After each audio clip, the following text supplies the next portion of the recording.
Саламатсыздарбы депутаттар. Ишкерлерди коргоо боюнча мыйзам да турабы? Тура. Менде стат секретарга суроо. Бизде Кыргызстанда фирманы ачыш үчүн, мисалы регистрация кылыш үчүн канча күн керек? Бир жумадан ашпаган мөөнөт, азыр тактап мөөнөтүн айта алам, бирок бир жумадан ашпаган мөөнөттө регистрациясы бат эле. Заявление, бүт документтер орунда болсо, мен жүз бат эле ачып берет. Грузияда билесизби канча саатта ачат бир фирманы? Грузияда электрондук түрдө бат эле ачат, 1-2 күн ичинде эле ачат тоже. Мен ойлойм да, мен оюм боюнча, эгерде жаңы ишкерлер регистрация кылабыз десе, 1 саатта ачылыш керек. 1 саат, 2 саат, максимум 3 саатта ачылыш керек. 1 жума, 2 жума, 3 жума чозулган убакыттарды кимге керек? Анан да бир маселе.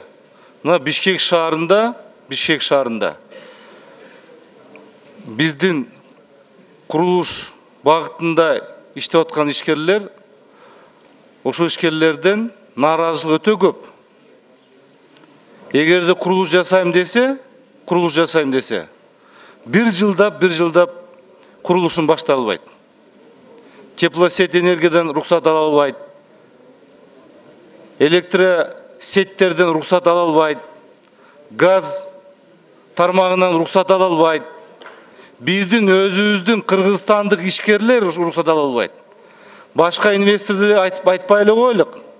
Биздин кыргыз мамлекетинде жашап аткан, кыргыз мамлекетине салык төлөп аткан, биздин кыргыз мамлекетте төлөгөн жарандарыбызга ушундай тоскоолдуктар жана кыйноо мамиле жасап аткан биз байкап атабыз.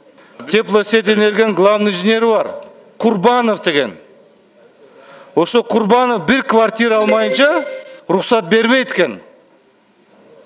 Мына кече биз учураштык ишкерлер менен. Бир жылда ушу рухсат бербейт экен. Тепло жок деп рухсат бербей коет экен, кийин мамиле жасагандан кийин ал жерде жылуулук пайда болуп калат экен. Мына ошол нерселерди карабайсыңарбы? Экономика министрлиги.